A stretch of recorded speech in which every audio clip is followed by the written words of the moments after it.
Hey there, my name's Kayel. As a child, I used to play tons of video games, and from time to time I like to cherish my childhood memories. I make myself a hot tea that warms the soul, take the coziest blanket in the house, and play some old-ass game from the 2000s that I've played when I was 10. And it is always exciting to find a game that fits the moment just perfect. Sometimes you want to play something you know everything about, including the places of all collectibles and secrets in the game, just to get into the comfort zone and chill. It is always a pleasant experience, providing you with an elephant dose of nostalgia. However, there are moments when you feel adventurous and try to find a game that you have warm feelings about and nothing else. You remember only the name of a character, or some plot ideas, or nothing at all except that one scene. Just like an archaeologist, you try to Google it, dusting off ancient websites that everyone's forgotten about, try to adjust your searches to get at least some grains of information, and, after all of your attempts had failed, end up creating a post on the Tip of My Joystick subreddit.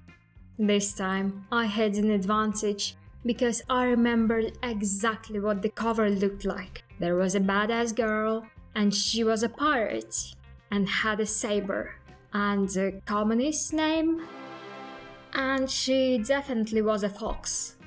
Sometimes you just can't predict what your childhood nostalgia actually leads to. Well, here it is. Nikita, the Mystery of the Hidden Treasure. Made by Techland, by the way. Polish guys who made this, and this. But everyone has to start somewhere, including game developers. Big fancy dream projects require a lot of money. And Techland made money in any possible way they could. Survival, the ultimate challenge, Pet Racer, Pet Soccer, Indiana Jack, and many other projects that you've probably never heard of before. And of course, furry pirates. So next time you parkour and run away from zombies and collect honey in Dying Light to stay human, you should in fact be grateful to Nikita the furry fox for letting Techland live until this day. So, what about the game itself? Oh, it is truly a masterpiece. Step aside Witcher and Painkiller, Nikita is here to save the day. My dear Nikita, this tale is our tale. Now it's up to you to write the ending.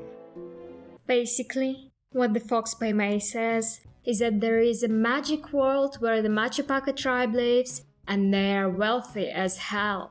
Besides piles of gold and jewels, they also have the Saber of Power, which is the ultimate best, the mightiest weapon of the universe.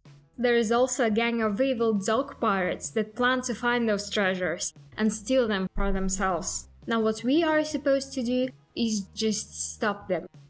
How exactly? Well, that's easy. We will find the treasures first, you dummies. Have you noticed the lore is kind of simple and rushed? Well, it is not really, because it is a game for children. I googled for the whole 5 minutes and I learned that it actually was supposed to be a sequel to Captain Claw, which was definitely a game. Okay, I've googled for less than 5 minutes, but it seems like a nice platformer, and of course some people really loved it. Techland were supposed to make a sequel to Captain Claw, but somehow managed to lose the license. Despite that, it looks like they really wanted to make a game about fluffy animal pirates, and that is exactly how Nikita was born. And now, fans of the original game are showing their disappointment in comment section of random videos about Nikita.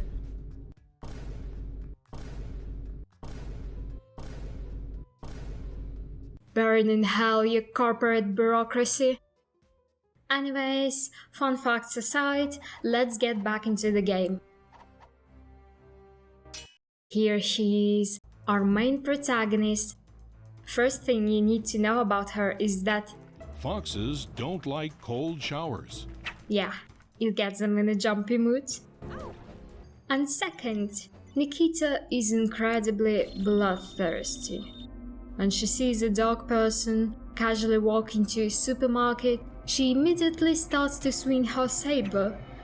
No, forget the doggers. What did this little crabby do to you? Try to destroy 3 crabs without landing on the ground and see what will happen. Moreover, this killing machine is so pain tolerant she slides down the rope holding her blade with a bare hand. And it is a game for children, so Nikita is almost invincible with her 5 health points. And if she does manage to die, a collection of Horcrux hats comes handy, bringing her back immediately. At the end of the first level, Nikita gets the key to the magic world, where all the fun is happening. It is time to start a real adventure. She goes straightway to jungles where the proud tribesmen of Afoga, or is it tribe dogs? It doesn't matter. They guard the portal to the magical world. Here they are. Perhaps we should warn them about the upcoming danger of doggers raiding this place. No, we're just gonna kill them all. After all, They don't take kindly to strangers disturbing their peace. What a huge tree!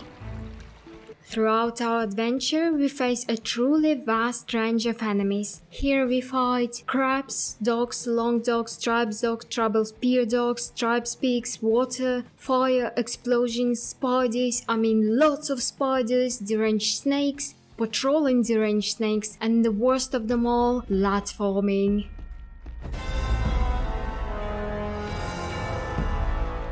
And of course bosses. This game has a couple. The 3 brothers, the mightiest monsters, are immune to physical weapons. However, they still can be hit by falling heavy objects and are willing to kill themselves. Except this fucker who refuses to surrender even after tanking a dozen bomb explosions with his face. And there are spikes all around the area, and the boss is firing you back with bombs and constantly moving towards you. I'm not 7 anymore, but I still find this fight a bit annoying. And the freaking dragon! At some point, Nikita wants to get out of the magic world, asks the dragon for help, and the beast is going full Dracarys on us, and summons an endless stream of spiders. What the hell? Why is it spawning spiders all of the sudden? I hate spiders! Oh, and the floor is falling randomly as well. This fight is exactly what I imagine playing Dark Souls is like.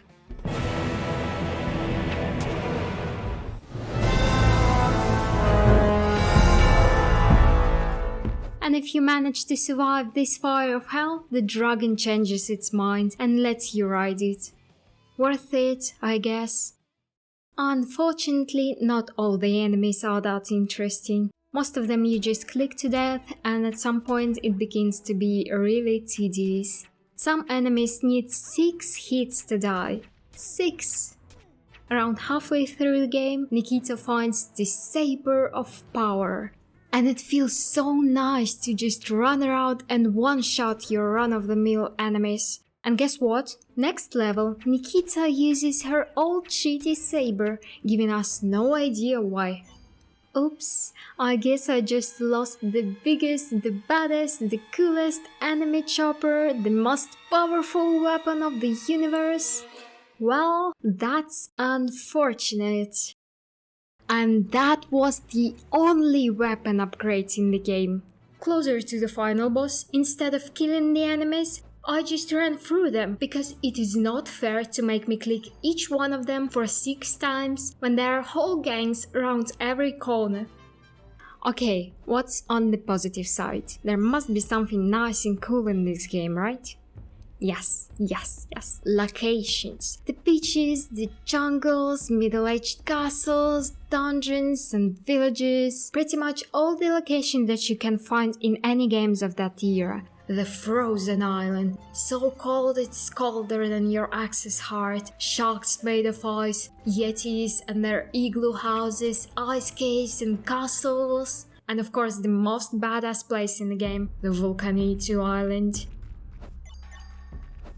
Bare rocks, burned out grass and plants, magma lake and aggressive local villagers. It's like you're back home in your League of Legends LOL.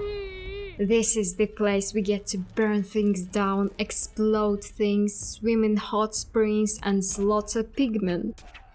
And ride the dragon, yeah. Everything gets plus 10 flex points if it has dragons in it. And there he is, the final boss of the game. I need to deal with him once and for all. In order to get to him, you need to collect 15 bombs to sink his fleet. Yes, single-handedly.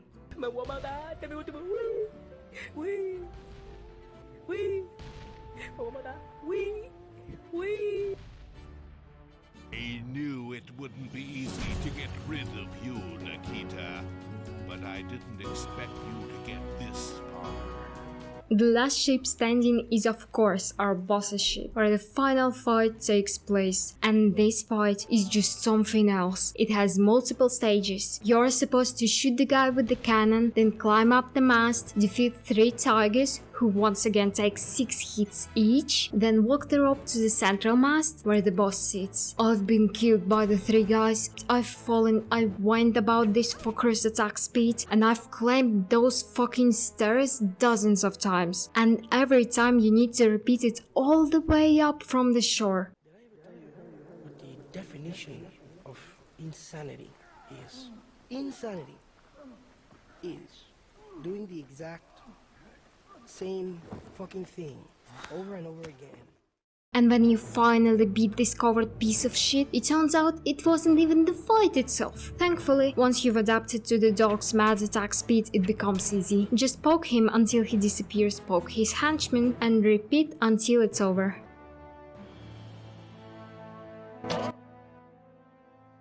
Piece of cake. The doggers are defeated, and the sheep is ours, and the gold is ours.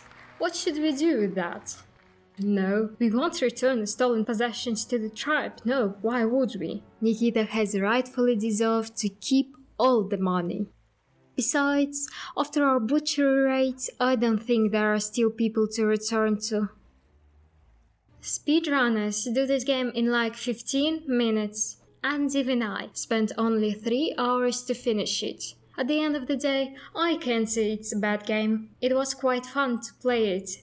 Though I do understand why I played it only once as a child. I don't think I'll install this game ever again. And have you ever found a lost game from your childhood? What was it? Share your story in the comment section. I'd love to read it. Bye!